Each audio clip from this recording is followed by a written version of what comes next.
1979's The True Game of Death sees us once again taking a dip into the tepid and slightly murky waters that belong to the Brucesploitation genre. The genre that literally would not let Bruce Lee die, for better or worse. The martial arts genre is often littered with homages or nods to Lee's work, but Brucesploitation films basically live by the somewhat morally dubious idea that just because someone's dead, that shouldn't stop them from making movies.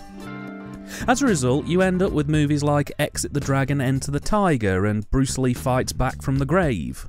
I can't really think of a movement of cinema so hell-bent on making movies featuring a dead actor where they just replace him with someone else, then use convoluted plot threads to try and make out that these really are part of the original actor's works.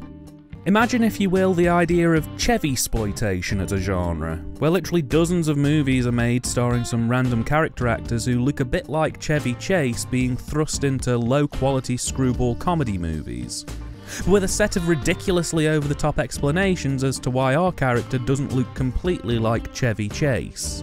Be it reincarnation, a man who's influenced by Chevy who just also happens to look a bit like him, or some kind of facial injury. And you'll quickly see how bizarre and unusual this genre really is. Anyway, I'm getting away from today's topic. The True Game of Death, which came out a year after 1978's Game of Death, and here's where things begin to get messy. So Game of Death initially began filming in 1972. Bruce Lee filmed 30 minutes of fight scenes and about 70 minutes of rushes for other shots within the film before requesting he be let go for a few months in order to complete filming on another picture, 1973's Enter the Dragon. Unfortunately, Lee would pass away in the summer of 1973 just before filming for Game of Death was set to recommence. The film sat in limbo with Golden Harvest for 6 years before it was finally completed using an almost completely reworked script and via body doubles and other techniques in order to fill in as much of the gaps in Lee's absence created as possible. The film isn't held in massive regard and is seen as a bit of a cash-in attempt to use the last scraps of footage that Lee had shot, but there are a few iconic moments littered throughout. It's far from his best work. The plot of Game of Death is pretty straightforward. Lee plays an actor who's approached by a somewhat shady corporation to join their, quote, management firm. Lee's character refuses and tells his girlfriend not to entertain the idea either, as she's a singer and actress too. The film studio try and up their pressure to get the pair to join, eventually deciding that if they can't have them, no one can, so they attempt to kill him. Bruce gets injured facially and uses the opportunity to fake his death and then go undercover on a mission to hunt down his assassin and defeat the bad guys. But when the bad guys become aware of Lee's fake death and plan, they kidnap his girlfriend, leading Lee into a final confrontation with a biker gang and finally the main firm themselves, all the while trying to locate, free and protect his partner.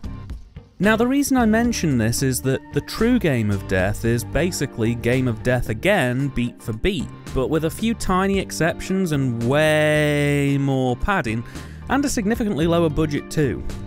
You see, in the time between Bruce Lee's death and the release of Game of Death, a lot of information about the movie was brought into the public arena, and as a result, a lot of chance producers began writing scripts that were effectively their version of the Game of Death. The true Game of Death is pretty faithful to Game of Death, just with a lot more downsizing going on. But there are moments in this script that were either leaked from the original version of Game of Death's script or otherwise concocted by the filmmakers in order to save a bit of money. For example, the official release of Game of Death opens with a nice montage of Bruce Lee at his peak, kicking and punching his way out of trouble to an almost James Bond-esque set of titles. The true Game of Death instead opens with a montage of badly cropped or low-res static shots of Bruce Lee's film, TV and newspaper appearances. They then spend a ghoulish amount of time focusing on footage of his actual funeral. The official Game of Death uses a few shots of the funeral around the middle of the film, less than 30 seconds worth, but this?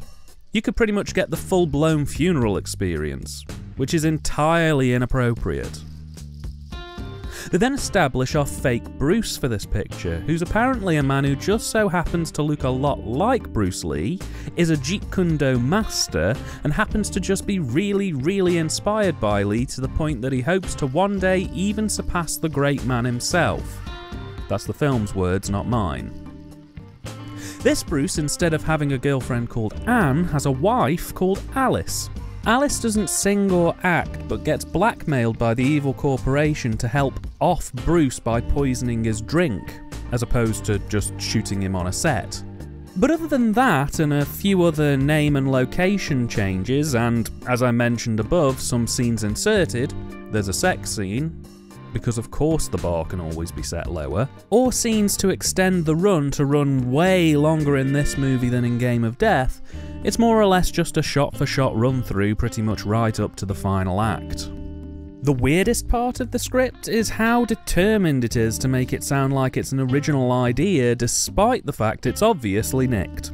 It really feels like a group of film students saw Game of Death in a cinema once, maybe twice, and then from memory wrote a script around the bits that they could remember along with bits that had been published around the original script, and then whenever a gap appeared they just wrote convoluted outs to cover the bits they couldn't remember. In Game of Death, there's a 5-minute sequence in a restaurant where Bruce's manager warns him about the organisation who are trying to kill him. Here, there's an inserted nightclub sequence that's dragged out to painful lengths. Literally, there's just 2 music videos dumped in the middle of this film, and the grand finale where our fake Bruce goes to the tower to clear out all of the bad guys is literally just the same choreography more or less 4 or 5 times over, but with different people. Which flies in the face of the original movie, in which Bruce's character was supposed to learn the fighting style of his opponent and then exploit the weakness of that fighting style to beat them, followed by a bitterly underwhelming final fight. And that's bearing in mind the original Game of Death's ending, which was already very underwhelming anyway. They also do an awful trick of slowing down shots where they can to make sure they could hit the feature runtime. There's a scene where fake Bruce is drugged and it must run for at least 2 to 3 minutes of just slow motion footage of fake Bruce throwing himself around his bedroom while screaming.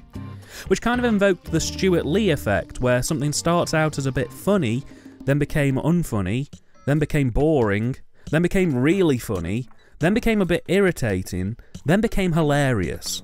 I think this film's biggest issue is it chooses to focus its attentions a little too heavily on the wrong things. A massive chunk of this film is given over to rather inane conversational pieces.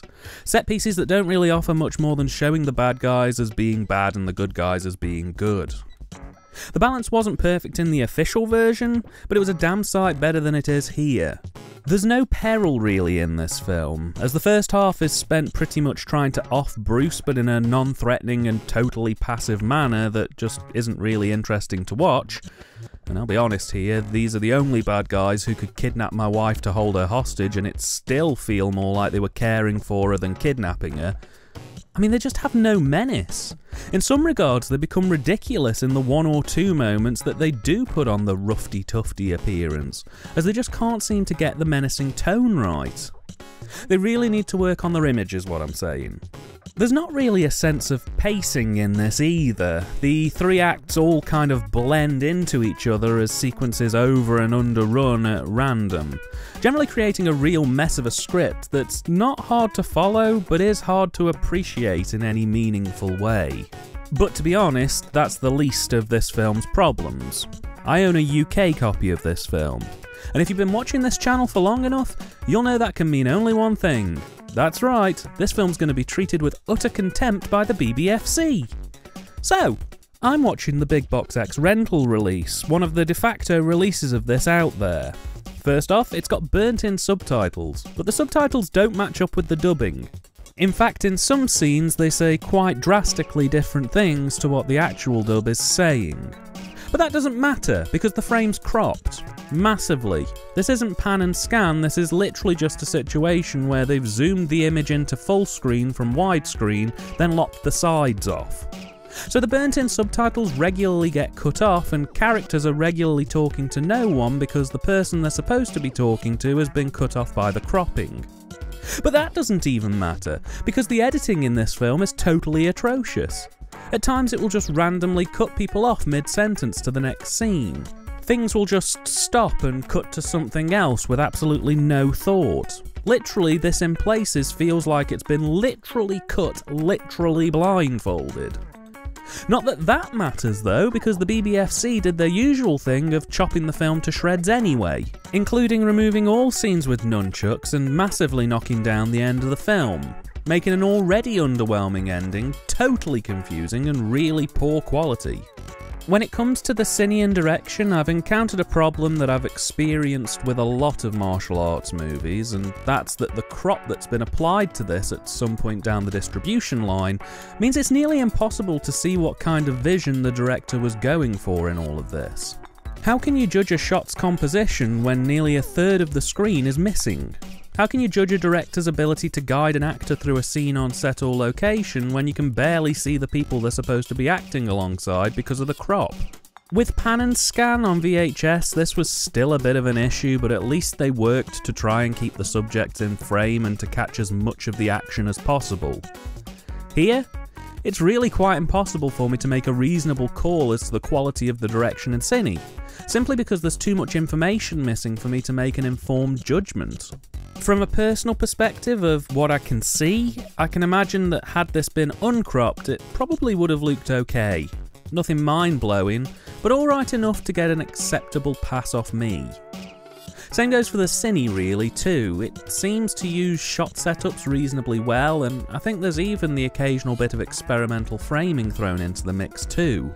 Again, it's nothing revolutionary, but it comes across as about average for these kinds of lower budget martial arts features. The only thing I feel I really have to say, because it would be amiss of me not to, quite frankly, is that this film has one of the worst directed and shot sex scenes I've seen in a film for a long time. Both actors appear to suffer from some level of rigor mortis, and Bruce's aim here, shall we say, is a little off. He's not Tommy Wiseau bad, but yeah, this one was pretty laughable. This movie was directed by two people, Tien-Tai and Steve Harries. This was their first and only directed work. They did literally nothing else. They came, they shot, they left. That's all. And finding much, if any, information about either of them is pretty much impossible because they've left such a little footprint behind. There's also some serious contention about the writer of this film. So, IMDb has no writer listed for this production, it's literally just a blank space. Wikipedia has no one either, and the titles and credits for this movie aren't in English, so no clues there either. Stumped, I turned to Twitter, where some of my fantastic fellow filmies were able to help me, well, not 100% solve this one, but get as close as anyone's likely to get it. I put a call out, and first out of the gate was friend of the channel, Raymond, who was able to find a German copy of the movie that listed a Chung-Cha as the film's Buch, a possible mistranslation for writer. So far so interesting. While this was going on, the best little horror house in Philly jumped in to tag a user called Unreasonable Radicality, as they were able to read Cantonese. A fantastic turn of events, it seems. Meanwhile, the Channel 83 podcast were also hot on the trail of getting to the bottom of this mystery, and using the Hong Kong movie database, they were able to ascertain that it was written by Chang Zung Yang under the alias of Zhang Zong Yang, and the plot thickens. Further adding to this curious case, Unreasonable Radicality then got back to me saying they'd be happy to try and translate the opening titles, because they're a great bunch of lads. And after a few minutes they were able to tell me that the text at the beginning was not only Cantonese, but that there was a credit for a planner, which again could be a variant for scriptwriter as the term may not have existed when this film was being made, going to a person called Chung. The same Chung Raymond mentioned at the top of this whole damn thing. So, this script was most likely written by Chung-Cha, who may or may not also be known as Chung-Chan, due to the video being cropped. Which if so, he has a crewing credit, an acting credit, and this writing credit, and that's it. All for nothing majorly of note. Or he has no credits if he's Chung-Cha, and he's disappeared along with the directors. If it isn't Chung, then Chang Zung Yang is equally elusive, as he's only credited as having written this and nothing else too. Maybe it was one of them, maybe it was both of them, maybe it was neither of them. Closest I can tell, I'd say, why not both? And leave it at that. Basically what I'm trying to say is all of the directors and possible writers for this movie are relative unknowns. They came to this from nothing, they left this to nothing, and I find it really odd that there's so little concrete evidence to prove this movie even exists, considering that it's had multiple physical releases and even a couple of digital ones too. The music's all more or less nicked. I don't know where it's stolen from, but all of it has a very clear copy of a copy style degeneration vibe about it, and at least some of it's from Enter the Dragon. I'm not even sure if there are any original compositions at all in this movie. I mean, the music used fits quite well, but it's clearly of better quality than every other aspect of this movie. Performance-wise, well, this is one of the worst dubbed martial arts films I've ever seen. The ridiculous meets the mundane here, as voice actors half-arse it through most of the script, and I really need to get to the bottom of why English voice actors on these movies always tended to do either broad American accents or caricatures of the carry-on actors. Because I've seen nearly a dozen of these now, and every single one sounds exactly the same. Physically, the performances aren't too bad. Alice Mayer's performance here as Alice is a little bit wooden at times. Not abysmal for this genre, but definitely could have been done better if she relaxed a bit more. The boss's goons are a bit crappy too. Basically, they're wearing black suits with red ties and fedoras, and that's supposed to make them bad guys. They don't really have a menacing presence about them, they just look like actors in suits. Our Bruce for this film is played by Zhao Lung, and he's alright. He looks the part, he more or less acts the part, and while I'm not a martial arts expert, he certainly gives the effect of walking the walk combat-wise, so to speak. Speaking of which, the choreography I personally thought was pretty solid throughout, and is arguably the best element of this film. All the action scenes have good uses of close-ups and low-angle shots to really put some weight and depth behind those punches, jumps and kicks. There's a really nice draw distance and connection distance in this. It feels like the punches are landing when they're not, which is usually a good sign of not only a keen choreographer, but a keen cinematographer too, as masking those connection points really shows a level of aptitude towards action cine. So yeah, I'll give them that one. They've done a pretty nice job here.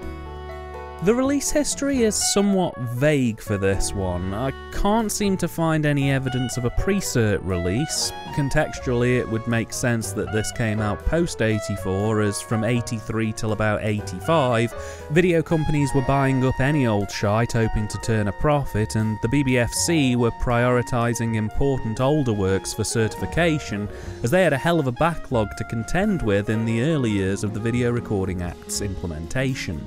With this being a post-cert, I could believe this was bought as a package deal and distributed towards the end of said deal. Assuming it did come out in 85, maybe 86 as a big box X rental, then the sell-through version was likely to have been released in 86, maybe 87. Both times it was released from a non-label. That is to say that they were probably distributed by a major label, like your EIVs or your Intervisions, but under a burner name. The big box release came out under a label called the Ninja Collection, and the sell-through was distributed by the Martial Arts Collection. Both of these were cut to shreds, ruined in many regards, with so much being cut that the actual plot begins to significantly struggle to hold together under just how much nonsensical stuff has been taken out. But it is what it is, and what it is in this form is unfortunately garbage. It also had a DVD release at some point in the early 2000s, my guess being between 2002 and 2004, as part of the Golden Dragon collection. And apart from a stateside release around the same time, well, this film hasn't been seen since. Mercifully, the DVD version is relatively uncut, though it's still super cropped. The main issue with pretty much all of these releases beyond the crop factor is that the print quality is just awful. There are tons of shots that are totally blown out to an almost unwatchable level. There's tons of scratches, print damage, and weirdly on my copy, dubbed in VHS fuzz, implying that the X-Rental version of this is actually captured from a VHS recording of a film print. In short, a VHS copy of a VHS copy of a poor quality film print.